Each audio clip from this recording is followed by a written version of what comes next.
হক ইনসাফ বার্তা ইউটিউব চ্যানেলে আপনাদেরকে স্বাগতম। শুরু করছি গণতন্ত্রের চতুর্থ স্তম্ভ। আমি আনোয়ারুল ইসলাম।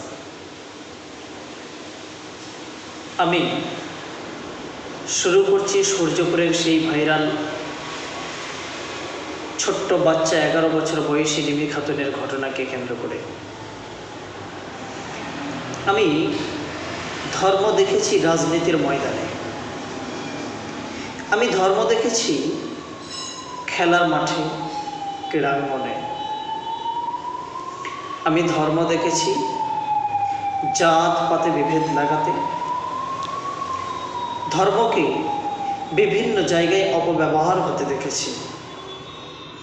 কিন্তু এই ছোট্ট বাচ্চা রিমি খাতুন মাত্র 11 বছর বয়সী, তার উপরে যে নৃশংস পাশবিক অত্যাচার করে তাকে হত্যা করা হয়েছে, এই অত্যাচারের প্রতিবাদে এখানেও ধর্ম দেখলাম, কিন্তু এর মধ্যে একটু পার্থক্য আছে। বাকি সমস্ত জায়গায় ধর্মগুলো দেখেছি রাজনৈতিক স্বার্থে ব্যবহার হতে, একে অপরের মধ্যে দলাদলি এবং ভাগাভাগি লাগিয়ে দিতে, একে অপরের মধ্যে লড়াই লাগিয়ে দিতে। কিন্তু আজকের সেই ধর্মকে দেখলাম একটু অন্যরূপে, যেখানে হিন্দু, মুসলিম, শিখ, ঈসাই হাতে হাত দিয়ে, কাঁধে কাঁধ মিলিয়ে ঐক্যবদ্ধ হয়ে সবার মুখে একটাই বলি, বিচার চাই, রিমি খাতুনের বিচার চাই। We want justice. সবার মুখে একটাই বলি, অর্থাৎ অপরাধী যেই হোক না কেন সাজা তাকে পেতেই হবে।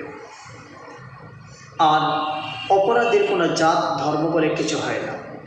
কিন্তু কিছু সন্ত্রাসী গদি মিডিয়া, তারা আজকের সমাজের বুকে সমাজটাকে তাদের ভুল অপব্যাখ্যার কারণে এমনভাবে কলুষিত করে দিয়েছে যে হিন্দু মুসলিমের যে সাম্প্রদায়িক সম্প্রীতি যেটা ছিল, সেই সাম্প্রদায়িক সম্প্রীতির সৌভ্রাতৃত্ব ধুলোর সঙ্গে ধূসারিত হয়েছে এই কিছু গদি মিডিয়া, সন্ত্রাসী মিডিয়ার কারণে। কিন্তু সূর্যপুরের ঘটনা চোখে আগুন দিয়ে দেখিয়ে দিল, একটা ছোট্ট বাচ্চা 11 বছর বয়সী, যার উপরে এই নৃশংস ঘটনা ঘটেছে, এখানে কোনো জাত ধর্ম বলে কিছু থাকতে পারে না। এখানে কোনো জাত ধর্ম বলে কিছু হয় না। এখানে একটাই পরিচয়, সে হলো মানব ধর্ম। সব থেকে বড় ধর্মের পরিচয় হলো মানব ধর্ম। অর্থাৎ মানুষ হয়ে জন্মগ্রহণ করে যদি মানুষের পাশে না দাঁড়াতে পারি, তাহলে সে ধর্মটাই ব্যথা। তাই জাতি, ধর্ম, বর্ণ নির্বিশেষে সবাই কাঁধে কাঁধ মিলিয়ে সবাই ঐক্যবদ্ধ হয়ে আন্দোলনে নেমেছে। পশ্চিমবঙ্গের মাননীয় মুখ্যমন্ত্রী শুভেন্দু অধিকারীও বার্তা দিয়েছেন, অবশ্যই যারা অপরাধ করেছে তাদের কাউকে রেয়াত দেওয়া হবে না, তাদেরকে অবশ্যই শাস্তির মুখোমুখি হতে হবে। এবং এই রিমি খাতুনের পরিবার যে শাস্তি চাইবেন, সেই শাস্তি তাকে দেওয়া হবে। ইতিমধ্যে একজন এনকাউন্টার করে মারা হয়েছে এবং অপরজন অপরাধী, সে গণধোলাইয়ের কারণে মৃত্যু মুখে পতিত হয়েছে। এবং আরও বাকি 2 কিংবা 4 জন যারা রয়েছেন, এখন তাদের বিচার কেমন হয় সেটাই দেখা।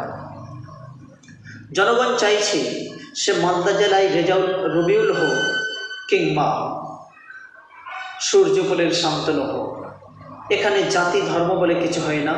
এখানে একটাই পরিচয়, সেটা হলো অপরাধ এবং অপরাধী। আর যারা অপরাধ করবে, আইন বলে, কোর্ট বলে, আদালত বলে, সে হলো শাস্তির যোগ্য, তাকে শাস্তি পেতেই হবে।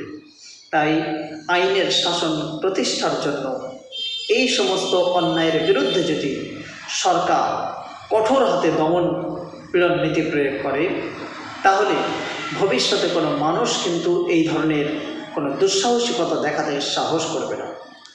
কিন্তু বর্তমান পশ্চিমবঙ্গের মাননীয় মুখ্যমন্ত্রী শুভেন্দু অধিকারী তিনি যে ভাষায়, রুক্ষ ভাষায় আন্দোলনকারীদের সতর্ক করলেন, সেটা কার্যত হুমকি বললে ভুল হবে না। যেটা ইংরেজ ইস্ট ইন্ডিয়া কোম্পানির আমলে একই রকমভাবে চলেছিল, বা ইংরেজ সরকারের আমলে ভারতীয়রা কোথাও যদি এরকম কোনো জায়গায় ঐক্যবদ্ধ হয়ে আন্দোলন করত, তাদের উপরে চরম দমন পীড়ন ও প্রহসন চালানো হতো। ঠিক সেই প্রতিচ্ছবি আমরা দেখছি না তো? দর্শক, আপনারা চোখ রাখুন ইনসাফ বার্তা ইউটিউব চ্যানেলে। যদি ভিডিওটি ভালো লাগে, লাইক, শেয়ার, কমেন্ট এবং সাবস্ক্রাইব করতে ভুলবেন না। এবং এই ঘটনাকে আপনি কতটা সমর্থন করেন কিংবা কতটা বিরোধিতা করেন, সে সম্পর্কে আপনার পক্ষে বিপক্ষে যুক্তি অবশ্যই কমেন্টের মাধ্যমে তুলে ধরবেন। শেষ করছি আমি আমিনুল ইসলাম।